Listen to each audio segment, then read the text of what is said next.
Bum, bum. Hey, hello. Welcome to Melisandre's Secrets 5. There. Hello, Melisandre. And this is Melisandre's Secrets 5, which, as you can tell, is a live stream. Although I did include a bit more of the glorious intro music, which of course is taken from Monty Python and the Holy Grail. This is a part scripted live stream. I have basically a script for part 5 of this series, but the end of it was kind of really going into the speculative realm of just what could happen at the wall with Melisandre's magic and Jon Snow's resurrection. And so I figured it would be a good one to present live. So I'm going to do the first, I don't know, it's got maybe 20, 25 minutes of normal script time. And then we're going to transition into a little bit of discussion, take some suggestions from you. And I want to kick around. I've got some new sort of speculative theories and stuff that I want to kick around to you guys. So here I am live and in person. It's been a week and a half. I was on vacation. I went to Santa Cruz with Miss Maelstrom, with Miss Minty. We had a great time. I had enough vacation to where, like, I don't look at this. The bags under my eyes are diminished. I almost look human.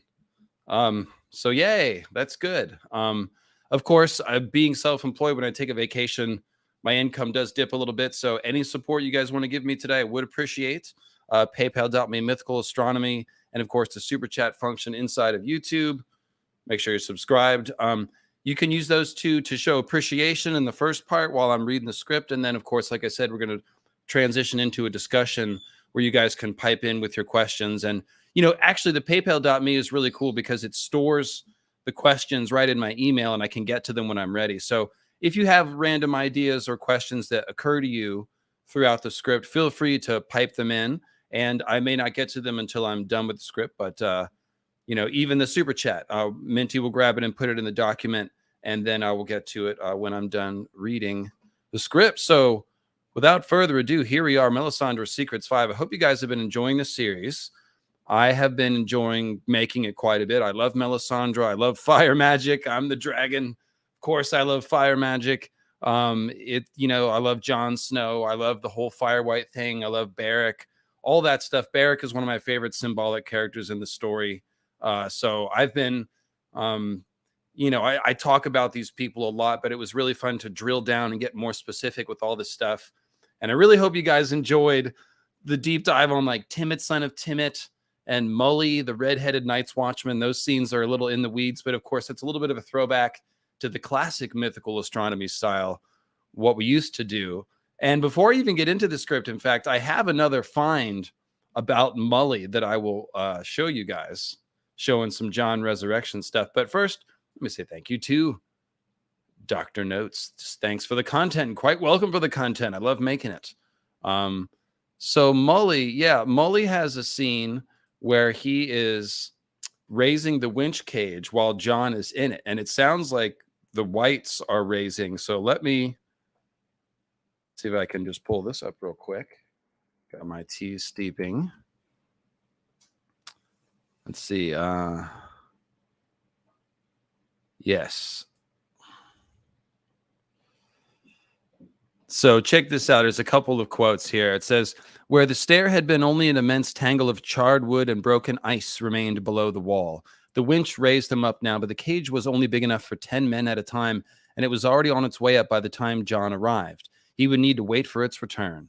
Others waited with him. Dun, dun, dun. Satin, Mully, Sparrowboot, Kegs, big blonde Hareth with his buck teeth. Everyone called him Horse. He had been stable hand in Molestown. Blah, blah, blah, blah. So Jon's waiting with the others, waiting to be raised in the cage. And I'm about to show you the quote where the winch cage is pretty obviously symbolism for resurrection. Of course, anything that's a ladder or a stairway, a tree, a spiral stair, a tower with a stair, that's all the stairway to heaven symbol, the Jacob's ladder symbol, something that allows man to enter the realm of the gods or the gods to come down to the earth. It's classic mythology archetype stuff there, of course. So we've got a wooden stair, the switchback stair, which has been burned. And that's a whole burned weirwood symbol there. But then we've got, the winch cage, which brings people up and down. So it's bringing people from the ground up to the clouds, essentially. And we see that while they're waiting for the cage to come back, Clytus brings them cups of hot mulled wine. So here we have the hot, fiery wine symbol. Thanks, old new dude, piping in with a super chat. Have a glow about me. Yeah, a little vacation time, a little spending time with loved ones. It'll do you good. I basically had been staring at Adobe Premiere for 2.5 years. So it was nice to we went to the beach and stuff, but I digress. So here's a little further on. It says, finally the cage came clanking back down, swaying at the end of the long chain, and they crowded in silently and shut the door. Mully yanked the bell rope 3 times. A moment later, they began to rise. So 3, think of like, the horn that wakes the sleepers, 3 blasts of the horn to signal the others. Dragonbinder was blown 3 times. So here we have 3 pulls on the bell rope. For whom the bell tolls, it tolls for thee. A moment later, they began to rise by fits and starts at first, then more smoothly. No one spoke. At the top, the cage swung sideways, and they clambered out one by one. Horse gave Jon a hand down onto the ice. The cold hit him in the teeth like a fist. So I'll just read that sentence again. A moment later, they began to rise by fits and starts at first, then more smoothly. This sounds like a sentence describing the green zombies rising from the dead in fits and starts, and then more smoothly as they gained control of their undead limbs. No one spoke because they're zombies and they're dead. Something like that. I don't know. So anyways, then it says, then of course they get to the top of the wall, right?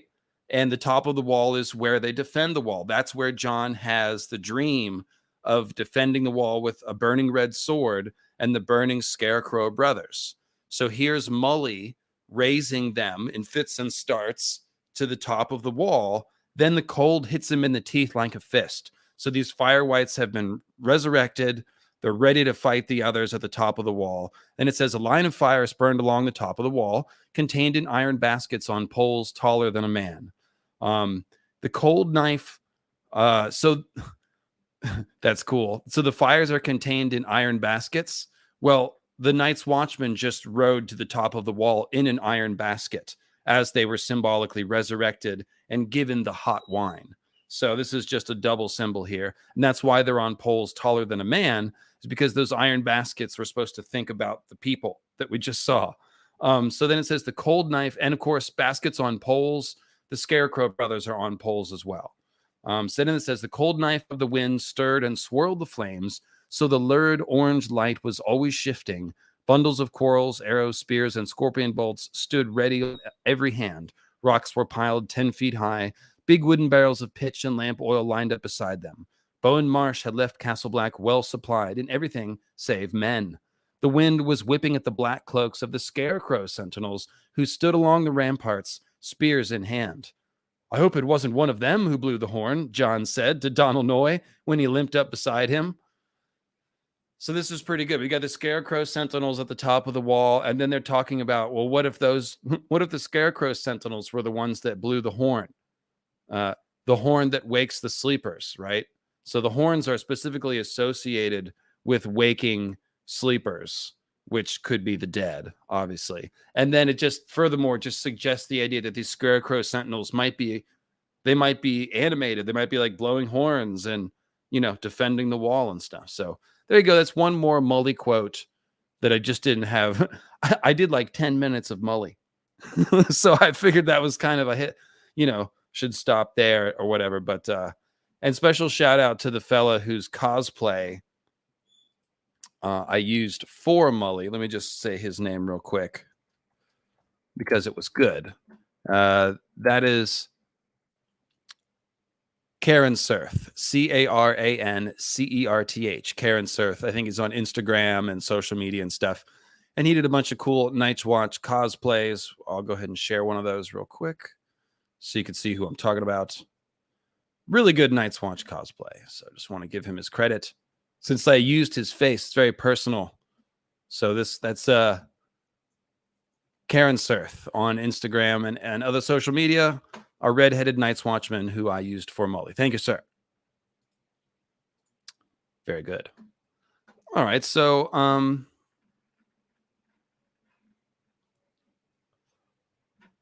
yeah, so like I said, that's Mully. Little extra scene there. So what we're going to talk about today essentially is Melisandre and Jon. We're getting into Jon specifically. I separated the whole idea of the Firewhite's Watch out so that we could focus just on Jon and Mel this time, and that's exactly what we're going to do. So, regarding Melisandre wanting to make a shadow baby with Jon, there is some interesting foreshadowing between Jon and Mel in A Dance with Dragons that seems to wander back and forth between resurrection talk and shadow baby talk. This is a little bit of a longer quote, but we're going to mine it for all it's worth. So pay close attention and see what you can catch. And this, of course, is the scene where Melisandre first walks up behind Jon in the shadow of the wall and just for a second looks like Ygritte to Jon's eyes. And then as he gets closer, he's like, oh no, it's Melisandre. And Mel, this is also the scene where Mel successfully calls Ghost over to her. So I do have the quote readings, by the way, prepared in advance. So let me share this with you guys. I didn't do it reading Rhaegar style because I didn't want to distract from the seriousness of the topic, but here's the quote. Your wall is a queer place, but there is power here if you will use it. Power in you and in this beast. You resist it, and that is your mistake. Embrace it. Use it. I am not a wolf, he thought. And how would I do that? I can show you. Melisandre draped one slender arm over Ghost, and the direwolf licked her face. The Lord of Light in his wisdom made us male and female, two parts of a greater whole. In our joining there is power. Power to make life. Power to make light. Power to cast shadows. Shadows.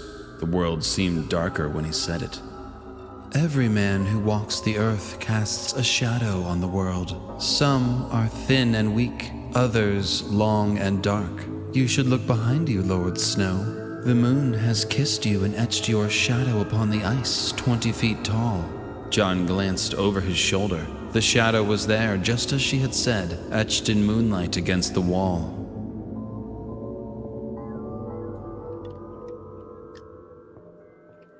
So how's the volume that, guys? Is that coming through adequately? I hope so. And actually what I'm going to do is I'm going to keep this up on the screen so I can go through, have the quote up here as I discuss them. So,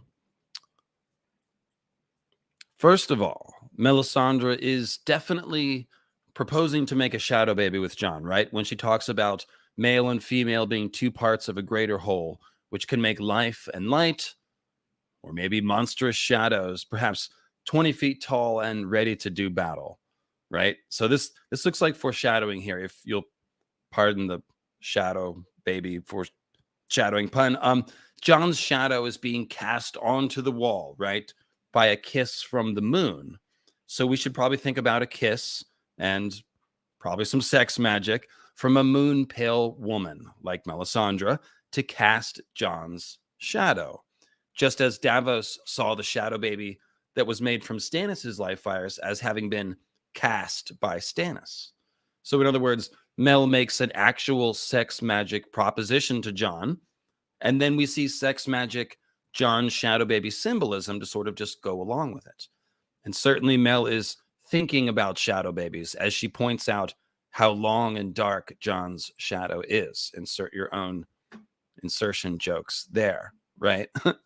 So now these lines about a moon kiss to cast Jon's giant shadow. And let me pull ahead to that part here.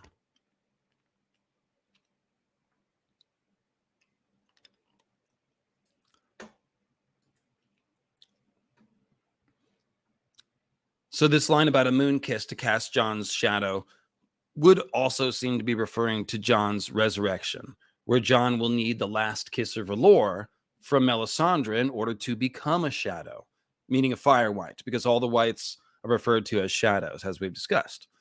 So one or both of these things may happen, and they both seem to be being foreshadowed here, both Jon's resurrection and shadow baby talk. So notice the line, the world seemed darker when he said it, meaning the word shadows. And of course, the long night when the world darkens, that's when we're going to need Shadow Jon, resurrected Jon. So kind of all fits together there. Now, as to Jon's shadow being cast upon and etched into the wall, well, that seems like it would refer to several things. It could refer to Jon's dead body being stored inside the ice cells of the wall, which seems likely. It definitely refers to resurrected Jon defending the wall, as he does in the Azor Ahai dream. And then, of course, there's also the possibility that Jon's corpse might be stolen by the others and temporarily ice-whited, which would be like his shadow being etched into ice, into an icy body. And this, by the way, could also be the meaning of Jon's black ice armor in that Azor Ahai dream. Because remember, he's got the burning red blade, but he's armored in black ice. We know that the ice wights, their bodies turn as hard as ice, and they have black hands, like cold hands, right? They're hard and black and cold. In fact, the only explanation for cold hands, and I've said this a few times, is that he was ice whited and then somehow freed from enchantment, right? I mean, his body is ice whited. The only difference is that he's not controlled by anyone else. So we've talked about the fact that cold hands is probably a skin changer, and that's what enabled him to be able to be restored, if you will. But he was obviously ice whited and then freed. So this is probably something that's going to happen to Jon, or at least something that could happen with Jon. And cold hands is going to be the obvious precedent if that happens. So maybe Melisandre's fiery kiss will be the thing that frees Jon from his icy enchantment.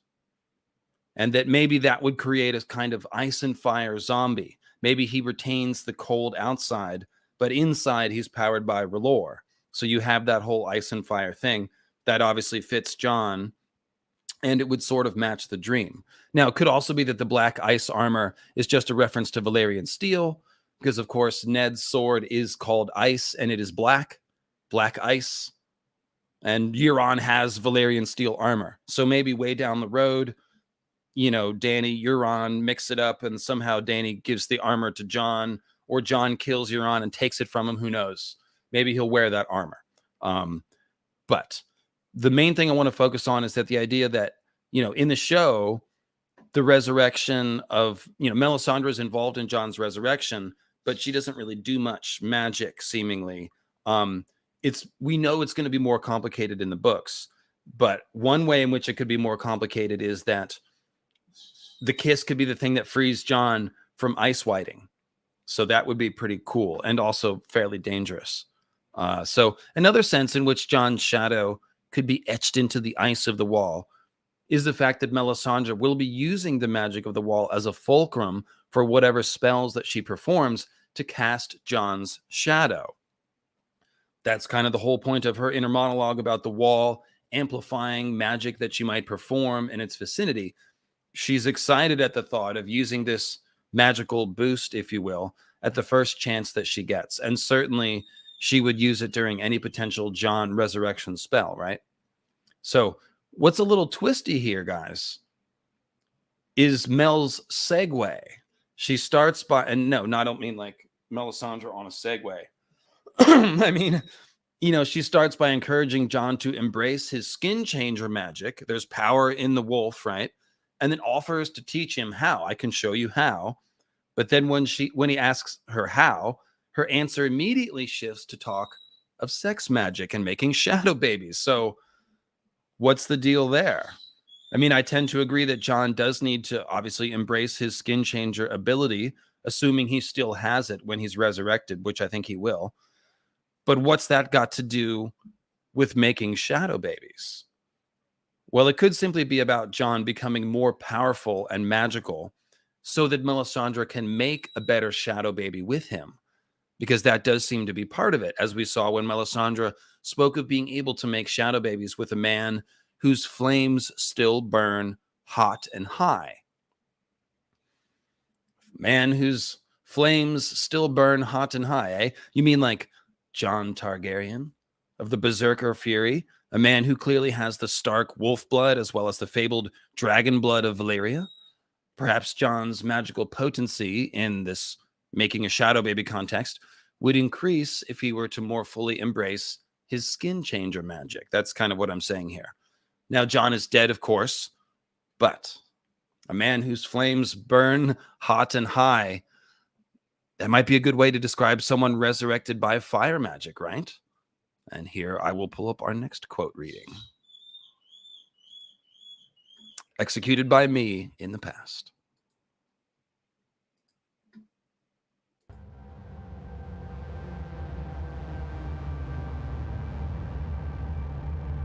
R'hllor sends us what visions he will, but I shall seek for this man Tormund in the flames. Melisandre's red lips curled into a smile. I have seen you in my fires, Jon Snow.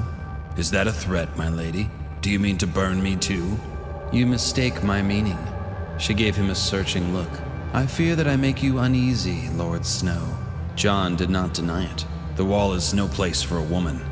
You are wrong. I have dreamed of your wall, Jon Snow. Great was the lore that raised it, and great the spells locked beneath its ice. We walk beneath one of the hinges of the world. Melisandre gazed up at it, her breath a warm, moist cloud in the air. This is my place, as it is yours, and soon enough you may have grave need of me. Do not refuse my friendship, Jon. I have seen you in the storm, hard-pressed, with enemies on every side. You have so many enemies. Shall I tell you their names?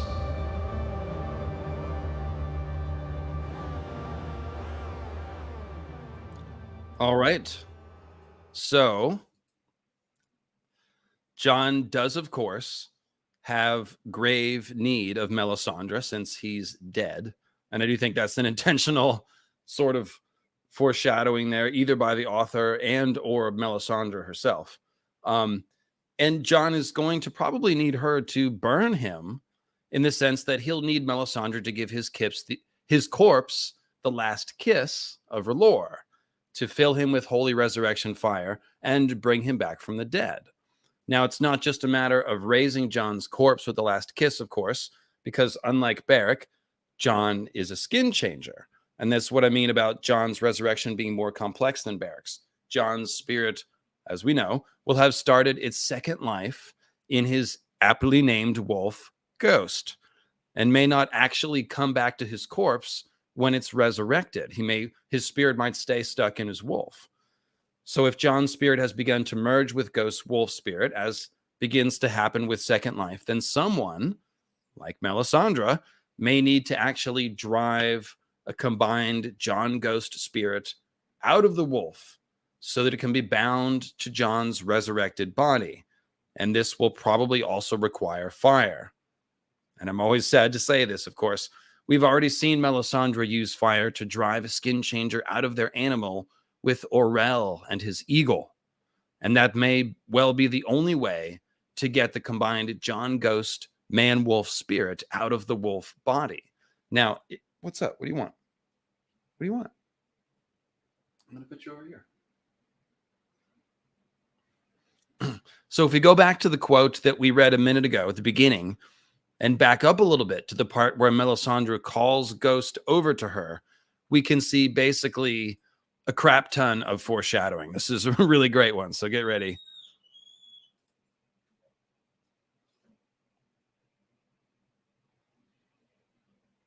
And I believe this will be... Sorry, let me just double check, make sure I don't want to pull up the wrong one.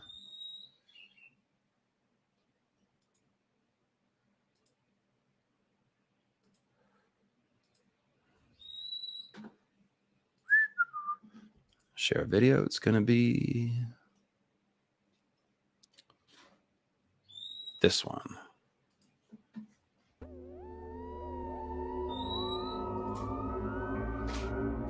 She gazed at Ghost. May I touch your wolf? The thought made Jon uneasy. Best not. He will not harm me. You call him Ghost, yes? Yes, but... Ghost. Melisandre made the word a song. The direwolf padded toward her. Wary, he stalked about her in a circle, sniffing. When she held out her hand, he smelled that too, then shoved his nose against her fingers. Jon let out a white breath. He's not always so warm. Warmth calls to warmth, Jon Snow. Her eyes were two red stars shining in the dark. At her throat, the ruby gleamed, a third eye glowing brighter than the others. Jon had seen Ghost's eyes blazing red the same way when they caught the light just right. "Ghost," he called. "To me." The direwolf looked at him as if he were a stranger. Jon frowned in disbelief. "That's queer." "You think so?" She knelt and scratched Ghost behind his ear. "Your wall is a queer place, but there is power here if you will use it. Power in you and in this beast. You resist it, and that is your mistake. Embrace it. Use it." Just love that last art by Arantza Sestayo. That's, of course, from the new calendar. I've been using all of her art that I can as quickly as I can. I got a couple of those on the covers of this Melisandre series. So lots in that one. May I touch your trail off, wolf? That's obviously got everyone chuckling. But since his wolf is called Ghost, what Melisandre is figuratively asking to touch here is Jon's ghost. Shadowbinder alert. And indeed, Mel makes the word ghost a song, which means that she's using sorcery. And I hope you liked my little audio effect there. And she uses sorcery to call Jon's ghost to her. So again, this seems like pretty clear resurrection foreshadowing. Jon's ghost will in fact need to be called forth from his wolf through some kind of magic. A warm kind of magic, have no doubt. Warmth calls to warmth. And just as Melisandre is calling forth Jon's ghost, Jon lets out a white breath, or perhaps a WIGHT white breath. And then he observes that Ghost is not always so warm. Never so warm as when in the middle of a bonfire, right? And oh, hey, Jon has seen Ghost's eyes blaze red, just like Melisandre's red star eyes when they catch the light. The fire of the Lord of Light. That's what makes people blaze up like red stars, of course.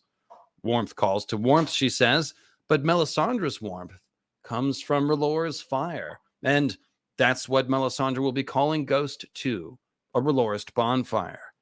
Melisandre's eyes look like red stars because she is internally on fire, because she has been given to R'hllor. And so too might the similarly red-eyed Ghost be given to R'hllor in order to resurrect Jon.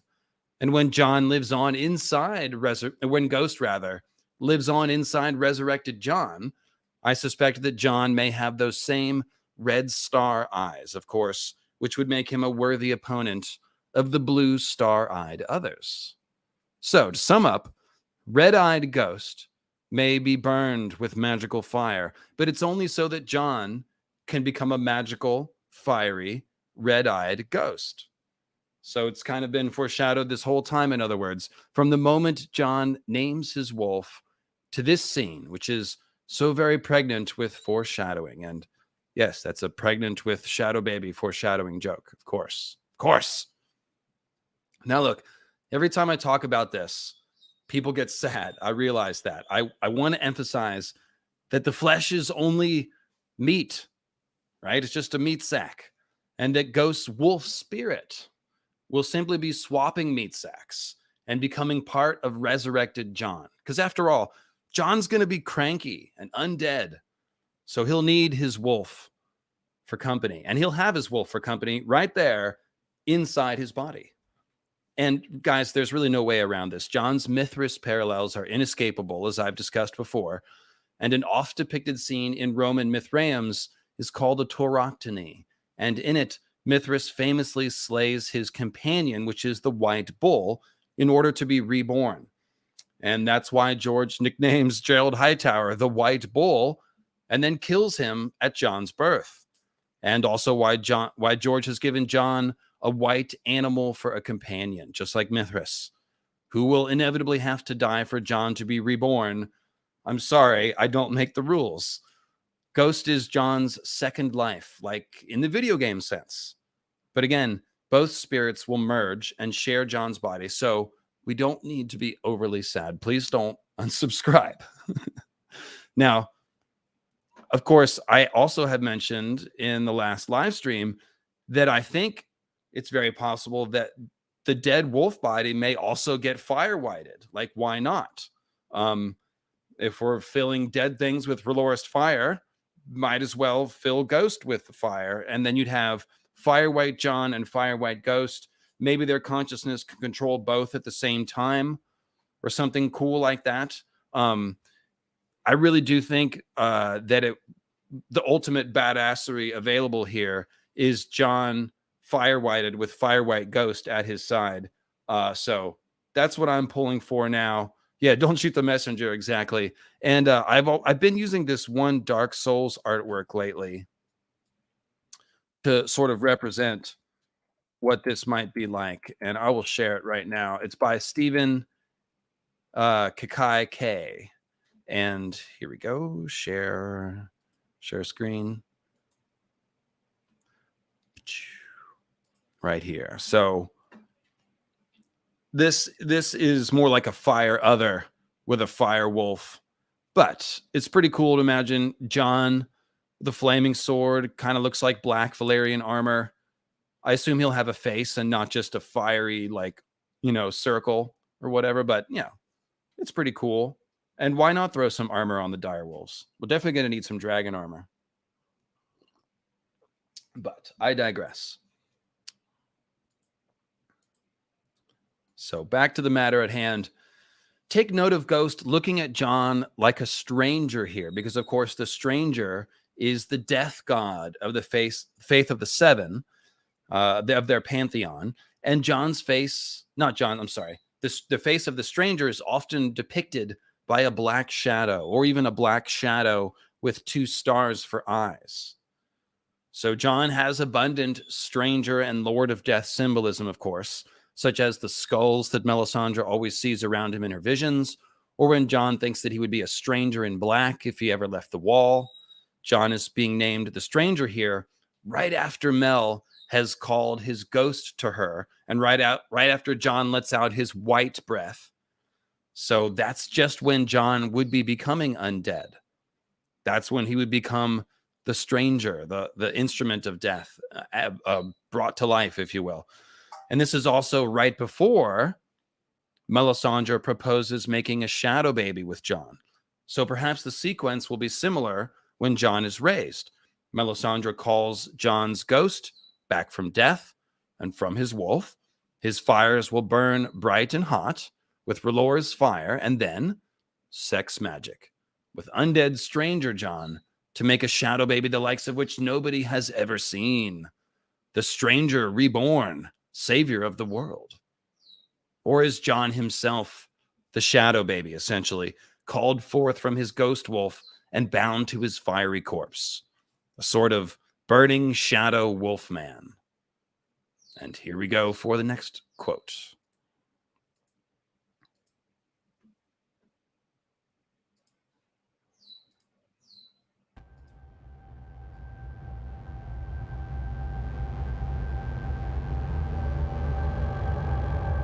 The flames crackled softly, and in their crackling she heard the whispered name, Jon Snow.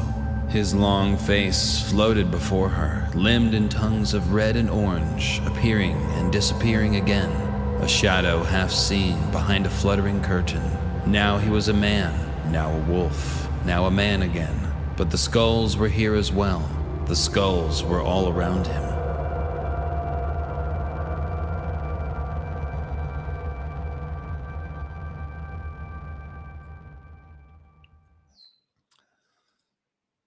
All right, so this is an oft-quoted bit of text, of course, but I hope the words are popping out to you a little bit more after our discussion here.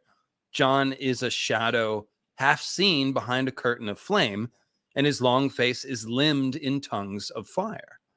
So he's a burning shadow man, exactly as I just said, or a burning shadow wolf man, to be more exact, because this vision, of course, spells out the man to wolf to man again path of Jon's resurrection. But again, all of this is happening inside of a magical fire, with Jon's face limned in tongues of flame, and presumably with the rest of Jon's limbs most likely on fire as well. So it's kind of a double wordplay there. He's limbed in tongues of fire, and of course, tongues of flame are actually a symbol of holy or divine fire, especially in the symbolism of the tarot deck, which we know George is very familiar with. But of course, limbs of flame also just literally sound like somebody who's made of fire. So this is no accidental choice of words, but a way to indicate that Jon will be resurrected with the holy fire of a god. R'hllor, the god of flame and shadow. Or perhaps we should say the god of flaming shadow people, shadow binding, fire white shadow armies, and whatever else Melisandre's she could do things that she had never done before turns out to mean. So, yeah. Let me go ahead and pause for a second there. I've got a section break here so I can take a quick look at the chat and see how we're doing. We've got 216 people watching live and only 63 likes or somewhere thereabout. It doesn't always update in real time, but if you're watching, please click the like button. Yes, someone sees 108. It changes, but make sure if you're watching, click the like, make sure you're subscribed. I'm working hard over here. And please do share these videos with your friends if you like them and find them interesting. So you with me so far here? We're all of the foreshadowing between Melisandre and Jon is like this swirling mass of resurrection talk, shadow baby talk, fiery ghost wolf talk. There's lots of stuff about Jon becoming a fire white. Actually, let me go back to this idea that the ghost, his wolf body might be fire whited. Okay, just like Jon's corpse. Because let's see here. I do think that, like I said, Cold Hands seems to retain his skin changer magic even as a walking corpse. He's riding the great elk, which presumably would take magic. Great elks don't usually let people ride them. We're told the green men rode great elks. And of course, the green men would be using skin changer magic to do so. Cold Hands also talks to the ravens and acts in concert with the ravens. So he's doing everything a green man and a skin changer is supposed to do. Riding elks, talking to ravens. And, what's the point of showing us that precedent other than to suggest that Jon might be able to use his skin changer magic when he is resurrected? And that would be pointless if the wolf is dead and there's no wolf for Jon to use his magic with. Maybe he'll use it on a different animal like the dragon. And of course, the idea that Jon being a fire white, maybe that's what will enable him to skin change a dragon, because normally if you think about it, trying to skin change a dragon might be insane for a regular person because dragons are fire made flesh. So it might be like touching the white hot stove. Kind of like when Bran tries to skin change Summer, but Summer has that wound. And as soon as he tries to go into Summer, he feels the pain like touching a stove and he pulls back. So perhaps Jon being a fire white will enable his skin changer magic to sort of harmonize with the dragon. But that aside, it wouldn't make sense to show us this precedent of Cold Hands if Jon doesn't have an animal to skin change. So maybe undead ghost and undead Jon is how this will work. And I think there might be foreshadowing for this in Theon's vision of dead Robb Stark, also known as Rob Zombie. That's right. It occurred to me yesterday that George could be making a Rob Zombie joke, or it could just be an accident. But Robb Stark is a zombie in this scene. So, so just first off, we've talked about Robb being foreshadowing for Jon before. The fact that Grey Wind's wolf head is sewn onto Robb's corpse and then crowned with the King of Winter crown seems like kind of a symbolic totem or a picture of what the King of Winter is supposed to be, like a true wolf man, perhaps an undead wolf man. And Jon in particular will be an undead wolf man and probably will be the King of Winter at some point, if he's leading the forces of the North against the others, as we would expect him to do. So this is Theon's dream of a corpse feast at Winterfell, and it's really vivid. So I read a little chunk of it here, and here we are.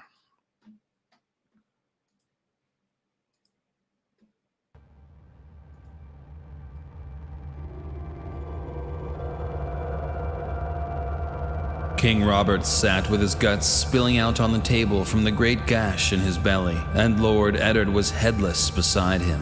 Corpses lined the benches below, gray-brown flesh sloughing off their bones as they raised their cups to toast, worms crawling in and out of the holes that were their eyes. He knew them, every one. But there were other faces he had never known in life, faces he had only seen in stone.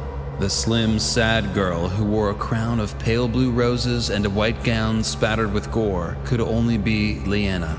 Her brother Brandon stood beside her, and their father Lord Rickard just behind. Along the walls, figures half seen moved through the shadows, pale shades with long, grim faces. The sight of them sent fear shivering through Theon sharp as a knife. And then the tall doors opened with a crash, and a freezing gale blew down the hall, and Robb came walking out of the night. Gray wind stalked beside him, eyes burning, and man and wolf alike bled from 100 savage wounds. Savage wounds. Savage wounds, yes. So, a great passage there. And by the way, I've mentioned a couple times, I'm going to do a George Martin writing techniques stream. I did one already. I'm going to start doing a series of these about his use of poetic writing. And that last one was a great example of that. Let me put this back on the screen and scroll back to this last page. And then the tall doors opened with a crash, and a freezing gale blew down the hall, and Robb came walking out of the night. Gray wind stalked beside, eyes burning, and a man and wolf alike bled from 100 savage wounds. Like, the rhythm of that is almost like a poem. It's not quite the tight structure of a poem, but the meter, the phrases, the way that they have echoing syllables and things like that. I just can't wait to tear into this topic. Most of the dream sequences in A Song of Ice and Fire are written with a more poetic meter, and I just love it. It's a really cool technique. But setting that aside, I digress. This is a really cool scene. Obviously, it's vivid. It's badass. It's definitely freaking Theon out, as well as Dr. Notes here. But think about this as foreshadowing for Jon. Jon, when he died, was going to march on Winterfell. And I think it's very likely that when he is resurrected, he will also march on Winterfell, no matter what the situation is. If he's raised by the others, if his body is stolen by the others, the entire point of that would be to use Jon's Prince That Was Promised magic to somehow break down the wall or cross the wall or have something to do with the comet or something like that.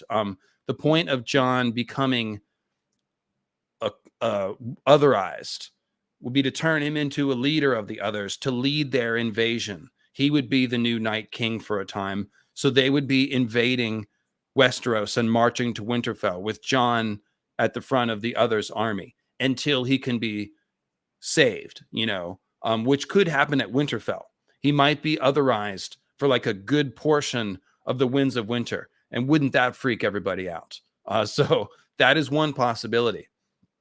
Even if he's not stolen by the others, or he's freed from that bondage at the wall before he comes south, he might be marching on Winterfell to do battle with whoever the survivors are, or to march on Winterfell in order to rally the troops to fight against the others. So any way you slice it, this undead wolf man, Robb, King of Winter, undead King of Winter with a wolf at his side, storming into Winterfell in a scene full of others and stuff, this could be foreshadowing for Jon. So notice that the wolf's eyes burn like fire. So if this is foreshadowing for Jon, this could be a clue that we will see a fire-whited ghost walking next to undead Jon, right? That's that could be why we have a undead wolf with burning eyes here. Then we notice the pale shades moving through the shadows. It sounds like the others here in a scene full of corpses. So this is all likely to be the case at Winterfell at some point by the end of the story. And this is when we will need, again, Ghost Jon, the burning shadow man, to march in and save the day. So perhaps he'll have a fiery wolf at his side, just as Robb does. Or maybe it's just wishful thinking. But still, I wanted to give you the possibility to chew on and then finish by pointing out that basically every description of the eyes of any of the dire wolves uses the language of fire. It's like molten silver, or Shaggy Dog is like wildfire. He's got the green eyes. They're all fiery.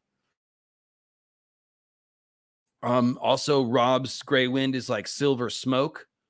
So if you think about Grey Wind as a wolf whose fur looks like smoke and whose eyes look like fire, he's basically a fire wolf. And one of the things about the wolves all having this fiery symbolism, as I pointed out, is that this is a nod to Cerberus. Cerberus is a three-headed hellhound which guards the entrance to Hades, right? So we've all figured out that the crypts of Winterfell have that same underworld Hades, Lord of Death symbolism, and that these dire wolves are a version of Cerberus. And I've also pointed out that George has taken Cerberus and split it off into the three-headed dragon of Targaryen, as well as the one-headed hellhound direwolf of House Stark. And both the Targaryens and Starks have nothing but underworld and death symbolism. So, and yeah, I'm sorry I didn't wear my three-headed dachshund t-shirt that I've got. Shout out to Buchan Gase. But there you go. So the Cerberus symbolism would also be more appropriately fulfilled if Undead Jon, the most central and important manifestation of the entire Stark King of Winter archetype, like that is Jon. That's what he's here to do. It would be appropriate. He should have a wolf. And if he had a fiery undead wolf, like I said, that would just be more obviously Cerberus-like and more like the Hellhound. So that is the sort of origin of the Stark symbolism. All right, so let me catch my breath here. Have another sip of tea. I've got just one last section here, and then we'll turn it into the live discussion.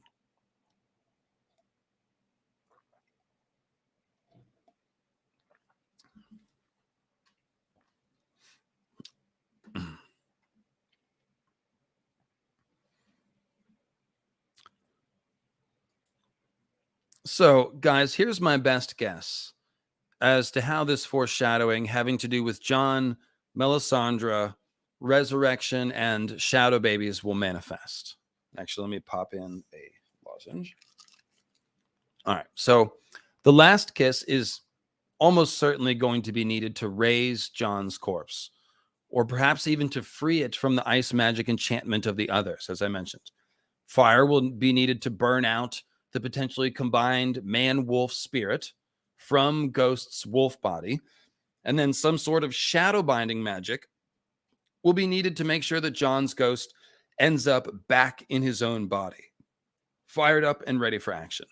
And of course, we've talked about in the Fire Whites video and the Fire Whites Watch video how making a Fire White is essentially shadow binding, in case you missed that. Like, Beric's corpse is resurrected. Not really. It's actually just reanimated. It's not brought back to life. It doesn't have flowing blood. It's just a reanimated corpse. It's a zombie. But some part of Beric's awareness, his ghost, if you will, has been reattached to this reanimated corpse. So it really seems like shadow binding, literally binding the shadow of the dead person back to their corpse.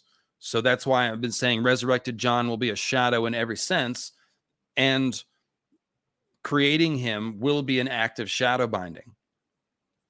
And then Melisandre might make a shadow baby with Jon, which would also be shadow binding. So it's going to get pretty twisted.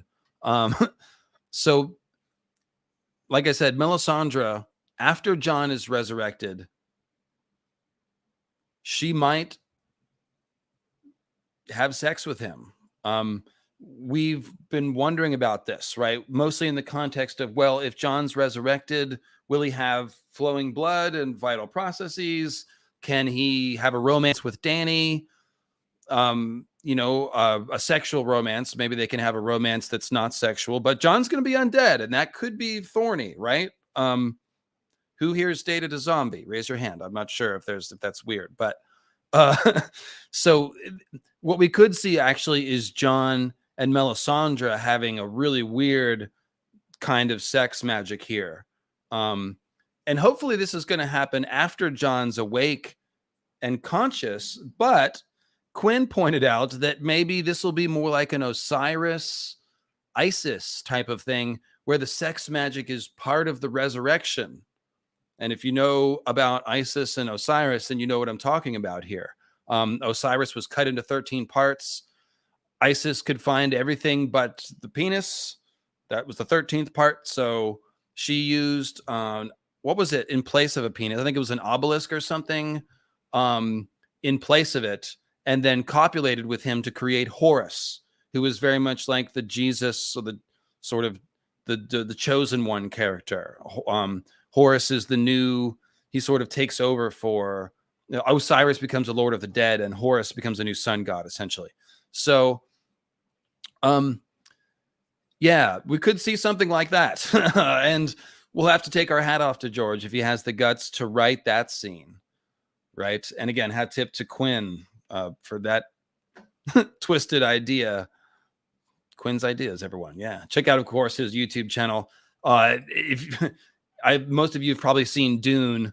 Of course, Quinn is the Dune guy, quote unquote, and has lots of cool Dune videos about the new movie on his channel. So check that out if you've seen the new Dune movie and you somehow don't know about Quinn's ideas. There's a very happy marriage waiting to happen between you and Quinn's Ideas YouTube channel. So, all right. Let's see here.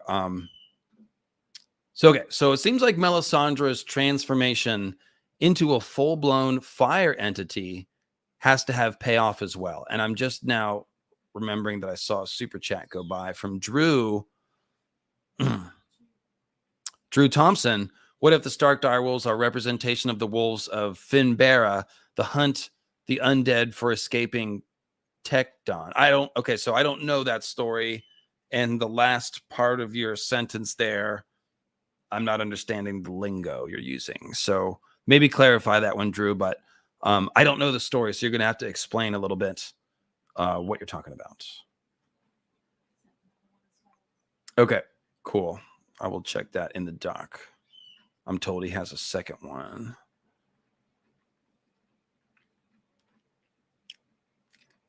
Yeah, I'll get that in the doc in a second. So, like I said, Melisandre's transformation into what I was calling a fire other, a being who's sustained entirely by fire magic instead of food and sleep, that has to have some sort of payoff.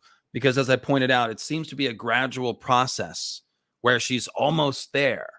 Soon she won't have to sleep at all. And right now, all she needs to do is drowse an hour or so at night, here or there. So where's that headed, right? That's got to be going somewhere.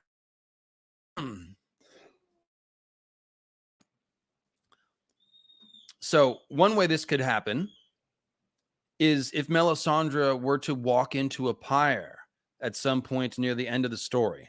Perhaps that would happen when Ghost is burned and Jon is resurrected.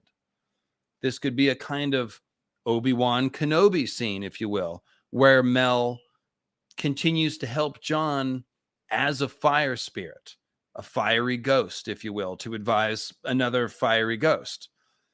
Taking into account the fact that Mel seems to transform a bit more each time she uses fire magic. And this is a key point. So I just want to harp on this. When she has her fire vision in A Dance with Dragons, and we get it from her POV, the fire is inside her, searing and transforming her. So it, again, directly implies that the way that Melisandre is turning herself into a fire other is by simply using fire magic. Each time she uses it, it transforms her a little more. So if Melisandre were to do one of these really powerful, abominable, magical acts that we've been discussing, like having a shadow baby with resurrected Jon, or just resurrecting Jon. Perhaps it would focus so much fire magic through Melisandre that the last vestiges of her humanity would be burned away, which would then leave the first full-blown fire other on the pages of A Song of Ice and Fire. And again, the same could also happen when Mel gives Jon R'hllor's fiery kiss, especially if the others get to Jon's body first and take possession of it. Freeing Jon from such an enchantment could well require a bit more magic than a typical R'hllor's resurrection, perhaps enough to sear and transform Mel all the way to fire otherdom. Perhaps Melisandre would have to pass her flame of life on to Jon and sort of wink out of physical existence, just as Beric dies passing his flame of life on to Lady Stoneheart. Such a final act of self-sacrifice would be in keeping with George's statement. Well, it would be in keeping with both Mel's fanatical devotion to her cause, as well as George's statement about Melisandre being the most misunderstood character in the series, and he has said that. So, just to be clear, I would place my bets on Melisandre not completely disappearing if she does do this, but rather becoming a fully realized, incorporeal fire other with no physical body. Cue a Dr. Manhattan-esque speech about how the first thing she learned how to do was to reconstitute herself after she was destroyed, right? And yes, I just watched Watchmen recently. If you haven't watched the Watchmen TV series from HBO, it came out like a year and a half ago. But if you haven't watched it, make sure you do. It's really friggin' good. It's one of my favorite things that's been made recently.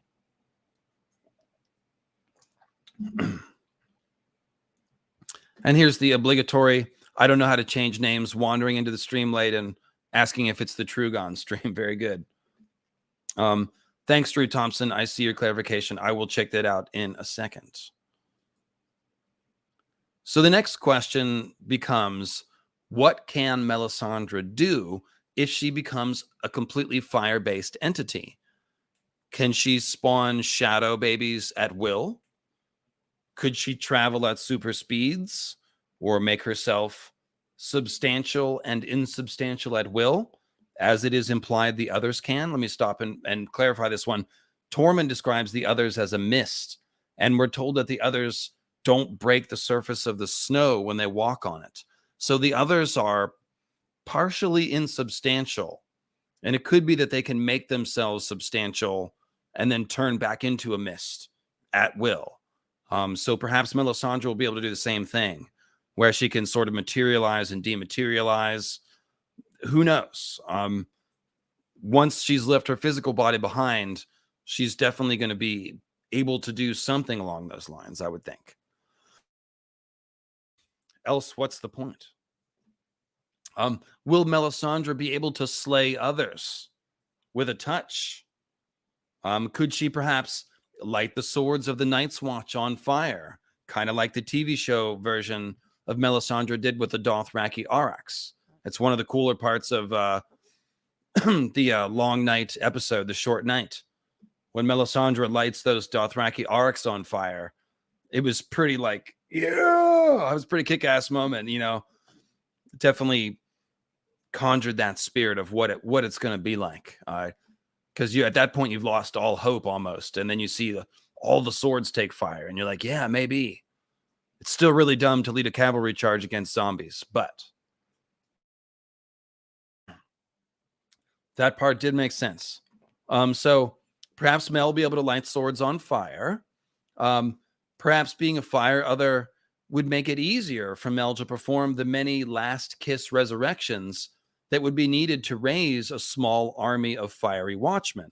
I just made a video, Fire White's Watch, about all this foreshadowing that Jon's going to have a little group of Fire Whites to fight with him, probably to go to the Heart of Winter. So perhaps, I mean, that's a lot of fire resurrections, and Thoros, it seems to drain Thoros to do it. So perhaps Melisandre being a fire other means that she'll be able to do it easily. Or maybe she would need to here's one. Maybe she needs to transform into a fire other in order to perform sex magic with resurrected Jon, who's going to be a fire white.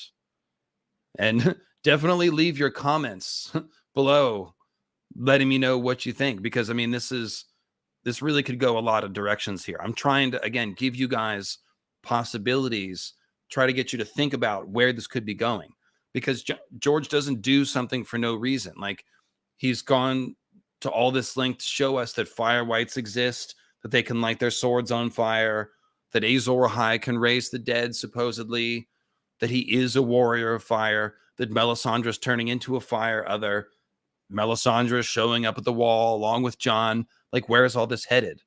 We got to think a little more than just, well, Jon's going to be resurrected and he'll have a burning sword and he'll fight the others. Well, there's a little more to it. As you can see, there's going to be some weird and dark sorcery. There's going to be potentially more fire whites. So yeah, fun stuff. Definitely leave your comment. Let me know what you think. And, what I've been trying to do with this whole series is essentially give you a better understanding of what kind of magical secrets Melisandre may be pulling out. And just, like I said, to get your mind turning to the possibilities for fireworks and abomination that George may have set up. The Shadow Babies, the Shadow Binders, rather, do have our heroes surrounded, as I mentioned at the very beginning of the series. Quaithe is advising Dany. Melisandre is advising Jon. So shadow binding turns out to be pretty important, and it turns out to be a whole can of worms, which bleeds into Relorism and takes us all the way back to Ashai and the magic of Azor Ahai, girl. This is my big conclusion. Come here. Throw your wings up for the conclusion. This all seems to be coming to a head with Melisandre, Jon, and Ghost at the wall. And at the very end of this dark day, I believe that we will behold an even more terrifying version of Azor Ahai reborn than we had ever imagined. A new godman of flame and shadow. And at his back, an army of flame and shadow, the undead fire whites of the Last Watch. The chosen of R'hllor. The chosen of R'hllor. Good job, girl. Thank you. Thank you, girl. She realized I needed a little pick-me-up there at the end. She's like, you're not trying hard enough, Dave. You can do better than that, Dave. So there you go. That's the end of the scripted portion. I will now go back for PayPals and Super Chats that I missed, but feel free to send in questions and comments, and I will kick around your ideas. That's right. I work for you, folks. So let me flip up, see, and grab the document here. So Drew Thompson first, he asked if it's possible that Night's King Jon would take Val as his Night's Queen, only to be saved by Dany. I don't think so. I have pointed out that Val has Night's Queen symbolism. She fits that Ice Queen archetype very well. And Jon and Val do a symbolic routine where Val, somewhat like Melisandre, acts very friendly to Ghost, and Ghost goes right up to her. And Jon says, "Are you trying to steal my wolf?" Which you could translate as, "Are you trying to steal my ghost?" And that is exactly what Night's Queen did to Night's King. He took his seed and soul, right? Pretty similar idea. So that symbolism is definitely there. Check out Origin of the Others, Night's Queen, for that scene and all the breakdown. But I don't think that Val... Well, it's an open question whether Val actually knows magic. She hasn't shown any, but it wouldn't be surprising if she did. I have suggested that it might be possible for people other than the others to use ice magic. Just as Mel is using fire magic, I don't see any reason why a sorcerer couldn't learn to use ice magic. Perhaps completely apart from the others. This could be the story behind how the wall was built by a Stark using ice magic. So maybe Val knows ice magic somehow, but that's pretty tinfoil, I would say. And there's actually a chance that Jon and Dany could end the story giving themselves to the others as a way to sort of pacify them and fulfill the pact. So Dany could end up a Night's Queen with Jon, but in sort of a heroic way.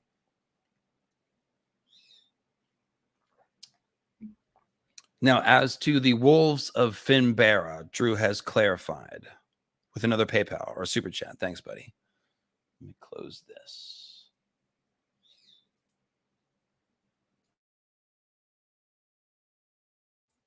That's better. Okay, so Cleo, move your tail, girl.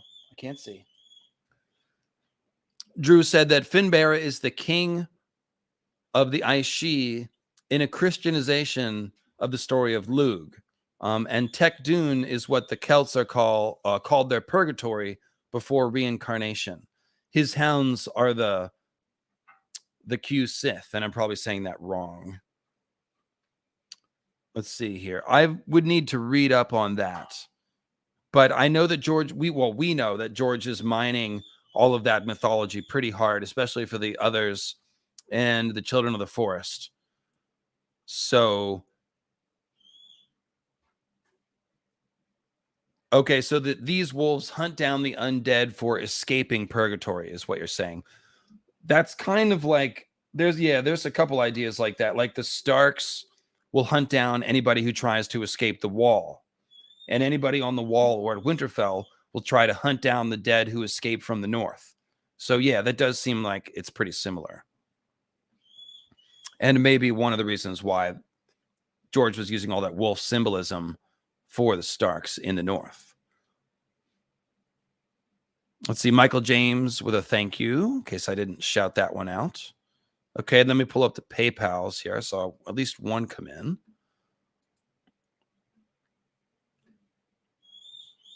3. Okay, so Audrey says, given that Melanie sounds like a Westerosi name, yeah, it sounds like names from the Blackwood family tree, and Mel's powers are stronger at the wall, do you think it's possible she was abducted from Hardhome and taken into slavery? I don't think so. Do I think it's possible? Sure. Mel's origin is a secret. But I don't really see anything pointing towards Hardhome. I think that Melanie, if anything, is a clue about her being a Blackwood, aka Bloodraven's daughter. And I talked about this on the Theory Iceberg too. I talked about the idea that Melisandre might be the daughter of Bloodraven and Shiera Seastar, and that there's a lot of Mel variant names in House Blackwood. So Melanie would be a good name to honor House Blackwood. This also raises the possibility that Mel has latent skin changer powers that she could even be unaware of. And, you know, why can she call Ghost over to her? That's a mystery. It's probably not the answer, but it's a possibility. So if there's more to the Hardhome theory, I apologize. But yeah, I'm just not sure what would connect her to that. So, because we don't see those kinds of names up north that I'm aware of. Let's see. So Ludmila says, in the last chapters of the books, Winterfell is the coldest place in the north. Indeed, with the highest snows, the castle gates frozen shut, almost like the cold is emanating from Winterfell. Do you think it's because there are others in the crypts, or maybe a Night's King or Night's Queen? So I do think that George wants us to perceive a snowstorm emanating from Winterfell. It could just be that that's where the storm is. I mean, storms do move around. So it could be a very practical thing. However, it could also be the result of magic. We're told there must always be a Stark in Winterfell, and right now there's not. So it could be the result of that. The Starks might have the blood of the other, so not having a Stark in Winterfell might trigger some sort of other magic or some part of the Long Night. Could be. It's hard to say what. It's very speculative, but I do think it's the most likely case that it's a magical snowstorm and that we're supposed to look for a reason for it, I would say. Jordan says, great Melisandre series. Thanks for all you do. No problem. Out here working hard for your entertainment.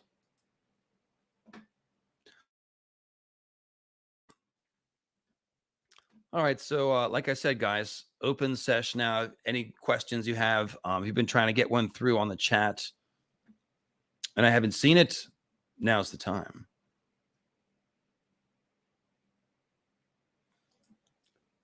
David asks, have you ever discussed the idea about Jon being resurrected as the new Night's King only for him to lose control of them due to Euron corrupting the Weirwood Net or the others? Well, I've mostly talked about those ideas separately.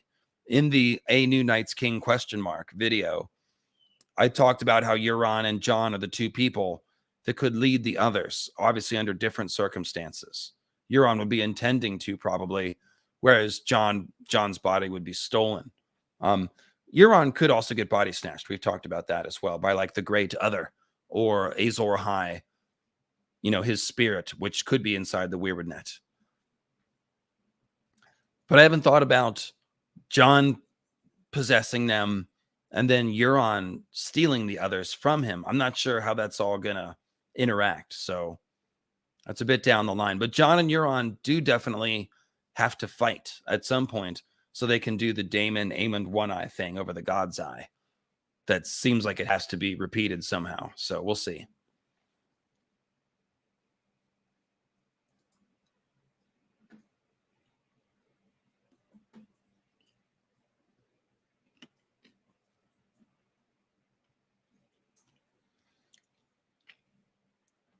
I think Melisandre is the most misunderstood character because people think she's just like psycho or whatever. And she actually isn't. She's just thinks that the stake of the world is at hand and that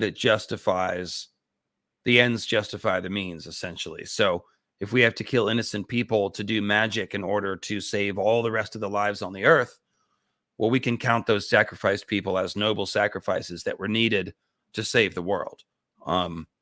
Consent's not really all that important, I guess. But she's trying to do the right thing. She tries to protect Davos's last kid because his other kids died at the Blackwater battle, for example. So she's not a complete monster. She just has a different kind of morality because she thinks the end of the world is coming, and it is. So that's probably the main thing that she's misunderstood about.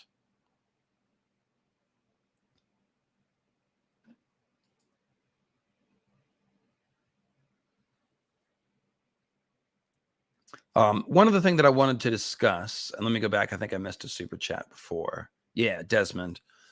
Sorry, I forgot. Do you support the theory of Dany becoming a Fire White, or do you just lean towards a heroic death for her? So I definitely think Dany will ultimately sacrifice herself to resolve the question of the others and the whites. I talked about that the most in Born to Burn the Others, but also a couple other videos.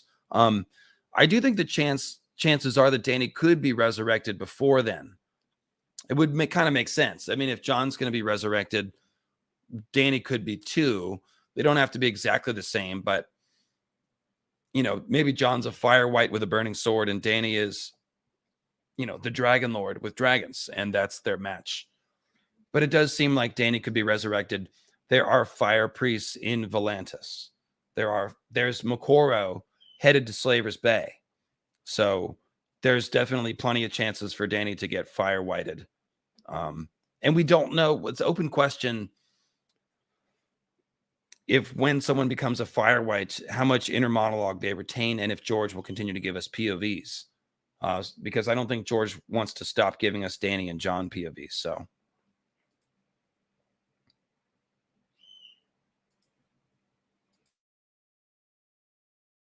Dan's new printer says, you've discussed the ending maybe being non-magical, but with hints that magic could still come back. What would be your ideal amount of magic explained versus unanswered? Well, let's see. I think what we can see with George so far is that he has a loose structure to all the magic, but he takes great effort to obscure it.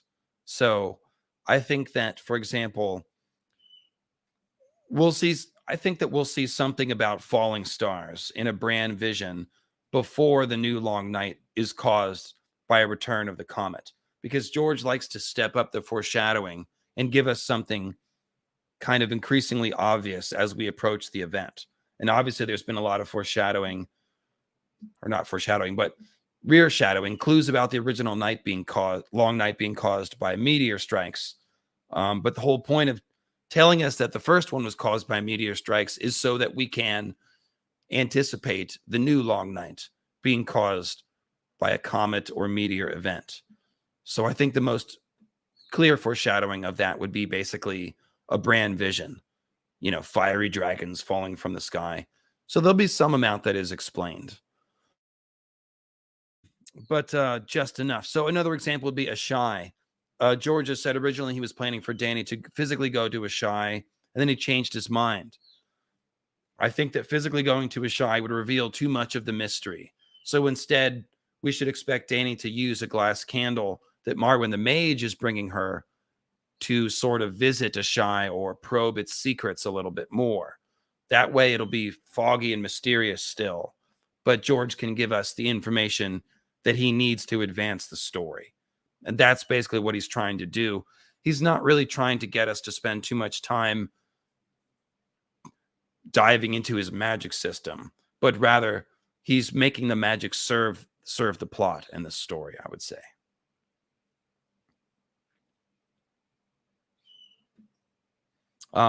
No, I don't think a green seer could warg into a fire white, because, and this gets back to what I was saying about warging a dragon.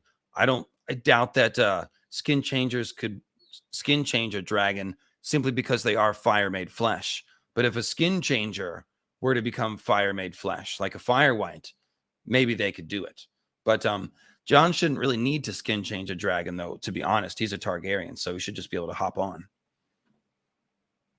Let Rhaegal sniff his hand and then just hop on, and that's that, right? Guys, I need to grab a Snapple from the fridge, so I'm going to throw up a little art for y'all and then do that. Let's see here.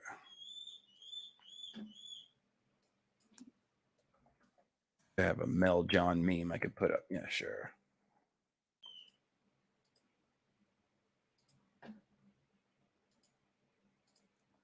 This will be super quick.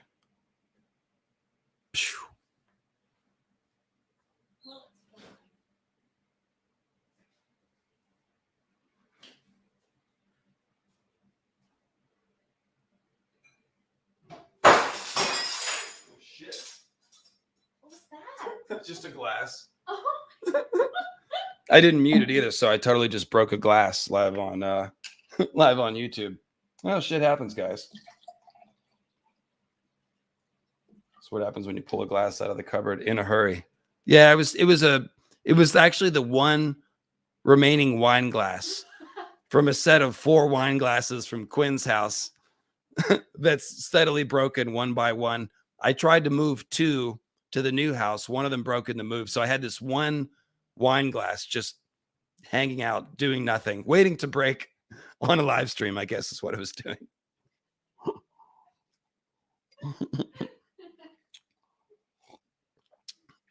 No, it wasn't the Snapple bottle. It was a wine glass. And its watch has ended, yes. Nothing smashes quite like a cheap wine glass. Oh, that was delightful. All right, well, I'll have to sweep that up in a second. All right. So, yeah. Yeah, I don't know how to change names. Get with the times, dude. Get with the times. This is what happens. You miss too many live streams. You don't know what's going on in my personal life. You've missed all of the, actually, there's not really much dirt. Yeah, I have a girlfriend. That's about it. She's minty. Now you're caught up. All right. So this concludes Melisandre's Secrets. Last call for questions, like I said. Oh, yes. So there's one more thing I did want to talk about. And someone mentioned it in the chat earlier. Jon's resurrection really should match Dany's waking the dragon scene in the pyre. First of all, it's a funeral pyre, okay? It's Drogo's funeral pyre. Drogo is a solar king and Dany's husband. Jon is a solar king, probably going to be Dany's husband or partner in some sense. So obviously there's a lot of Drogo and Jon comparisons. The dragon, Drogon, has the same coloring and symbolism as Jon. Jon is a dragon who dresses in black. Drogon is a black dragon. On and on. You guys know this. This is like very old, basic mythical astronomy stuff here. So, Drogo's pyre should certainly, Jon's pyre should mimic Drogo's pyre. Drogo appears to be resurrected from the pyre in a couple ways. He appears to rise from the pyre on the smoky stallion. And then Dany thinks about the red comet as Drogo's star, Drogo's reincarnated self. When people die, they become the stars. The red comet is Drogo's star. So Drogo appears to rise from the flames and then becomes the red comet, which is like becoming Azor Ahai. And this is when the dragons are born and the Azor Ahai reborn prophecy is fulfilled. So, of course, Jon's resurrection should also give us all the key symbols of fulfilling the Azor Ahai reborn prophecy. I do think the red comet will have come back. It will be overhead at this time. Jon will be on a pyre much like Drogo's. Melisandre will be playing the role of Daenerys, lighting the pyre and potentially walking into it. And from this pyre will be born a new dragon and monsters and all. You can phrase it any way you want to. Jon's going to be a reborn dragon. He's going to be a monster in the sense that Cold Hands is a monster, and all the whites are kind of like monsters. The dragons are monsters. Jon's going to be a fire monster. The dragons are fire monsters. On and on and on. So that's going to be Jon's resurrection. It should tick all the boxes of the prophecy. There should be a red comet, and we'll probably see a lot of alchemical wedding symbolism. If it's, one assumes it'll be in Mel's POV that we'll see it. So it really should feel like Dany's POV with Mel having the fire inside her. If you notice, when Dany walks into the pyre, she says, oh, the fire was inside her. So it's the same language as when Melisandre performs fire magic. So she'll have the fire inside her. She'll light the pyre or walk into it. And it'll be just like Drogo's resurrection. It'll be a great symbolic parallel. And this is one of the ones where you mythical astronomy heads are going to get this. As soon as you read it, you're gonna see, oh, this is like Dany's pyre. And you're gonna the language is gonna jump out to you, and you're gonna feel really smart. So that's part of the benefit of watching all this stuff, right? I'm the pyre's daughter. Nice, Austin Flowers. That gets a highlight. So I got a couple of PayPals that trickled in, and then I got one last. Don't let me leave without giving you my fairy tale analog for Melisandre. That's a good one. But Samantha sends, Birdseed Fund for Cleo's excellent performance. Well, good job, girl. Good job. You hear that? You just made me some cold, hard cash, girl. Good job. Good job. Because a birdseed isn't that expensive. I'll keep most of that money for me. I'll probably buy bird toys, though. Those cost a lot more money. Natasha with a thank you PayPal. Thank you, Natasha. Very generous. And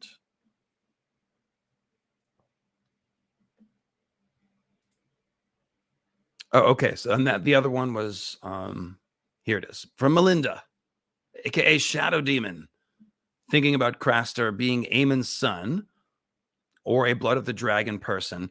Is it possible all the others have to be Blood of the Dragon? Yes. This is the whole point of me wanting to believe that Craster is the son of either Bloodraven or Aemon, is because all the symbolism suggests the original Azor Ahai fathered the others with Night's Queen, which makes the others, the original others, the frozen blood of the dragon. And I think that's important.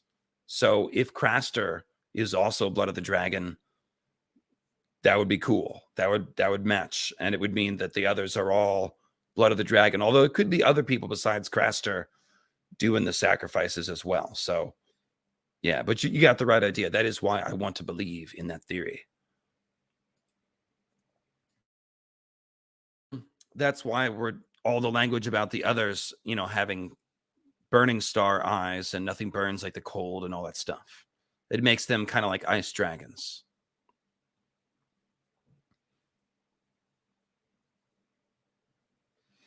I don't think that Dany's been fire whited yet. Some people have wondered about that, but I don't think so. Fire whites, like Beric, they don't have the vital processes, and Dany's,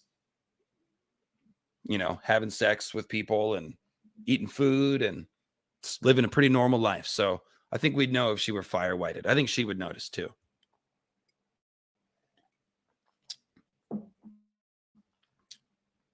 Now, it's possible that she, here's what I do think is possible. If every use of fire magic is transforming Melisandre, we can extrapolate that if anyone uses fire magic, it will begin to alter their physiology. So, did Dany, quote unquote, use fire magic when she walked into the pyre and was unburnt and woke the dragons? Is that fire? It could be. It certainly could be. So maybe Dany's starting down the road of transforming into a fire entity. It's a little more far-fetched, but if she starts using more sorcery like the Dragonbinder horn or the glass candles, then maybe this is a road that she is going to go down. So, if not all the way, maybe to some extent. Come here, girl. So is Thoros slowly being consumed by the fire? Well, so Thoros has never really worked with real fire magic until just recently, when the last kiss started resurrecting people. It does seem that Thoros is becoming more emaciated. So it's possible that, it's possible that Melisandre is emaciated under her glamour, and we don't see that. That's very possible. It's possible that Thoros doesn't know how to sustain himself. He's just being worn down, but he doesn't know how to do the accompanying magic that may be needed for this transformation to really work. But if Thoros keeps working with, the Last Kiss resurrections, that he would become kind of like a fire other. But I don't think that's where Thoros is going. And yeah, Dany does have some sort of blood at the end of A Dance with Dragons. And it's unclear if this is a miscarriage or, her menstrual blood returning. Not returning. She still does have menstrual blood because that's what Dany thinks it is. And she's like, oh, it's not quite my time. That indicates that she's continued to have normal woman cycles, right? So we don't know if she can have kids, really. Miri Mazdur said that she can't, but we don't know that. She could be full of shit. Yes, that's absolutely true. Or it could be that that's a curse that can be broken. Hard to say. So we will see. But obviously George has given her that experience with the blood there to indicate something. She, either she had a miscarriage from sleeping with Dario, or it's just reminding us that maybe she can have children. Melisandre, yes, her eggs would be cooked. She's been having shadow babies and stuff. So that's totally different. Or it could be that Dany isn't going to have natural babies. Maybe Dany will have a shadow baby. Maybe it could be that she'll become pregnant by Jon and then give herself to the Weirwood or to the others or something. And that'll be part of the sacrifice. It's hard to say. Definitely some dark shit like that could happen, guys. We can't blind ourselves to these possibilities. George likes the dark shit. I don't think he's nihilistic or overly cynical, and I do think there's clear morality in A Song of Ice and Fire, and definitely messages of hope and stuff like that. But he does like to go to some dark places. So this sorcery is going to be going to dark places with these shadow babies and these, this resurrection sex magic stuff. So yeah. Oh, super chats. Cool. Let me check on those in the doc. So from AVN Blah, Dracomorph gave me nightmares. That's awesome. That was definitely my intent. That was and I just showed, by the way, Minty had never seen any of the Aliens movies. And we just watched Alien, the first one, last night. So now she understands the true horror of Dracomorph a little better. Yeah, the original chest burster is definitely like the special effects. You know, it's 1979 for sure. I was telling her, like, the alien looks a lot better in the second movie, actually. But yes, Dracomorph is the stuff of nightmares. Dr. Note says Jon's resurrection before or after the long night, probably concurrent with the fall of the long night, or just before. If the red comet's hanging in the air, then it may not have broken the moon yet. But there's a lot of symbolism that suggests Jon's resurrection is going to coincide with the breaking of the moon and the breaking of the wall. The wall and the moon are kind of like symbols of Jon's shell that he's going to break out of. So, yeah, I've talked about that in the Blood of the Other series. It's a lot of symbolism to try to summarize, but actually in the Lord Snow and the Promised to the Others videos, I did a condensed version of all the quotes that tie Jon's resurrection to the fall of the wall or the fall of a new long night. So they're definitely tied together. I'm not sure what the sequence will be, but they'll be connected events for sure. And I've also, let's see, Drew, is Strong Belwas an Azor Ahai figure or a Knights King figure? If anything, I haven't thought about this, but he fights the hero of Marine in that duel, right? So he'd be kind of like a last hero figure, or maybe a Knights King fighting the hero. But I really don't know. I'd have to go and read his scenes to be able to say. George does use little side characters to give us clues about Azor Ahai shit. That is true. But I'm not really sure offhand. I'd have to go look at that, Drew, to be able to say.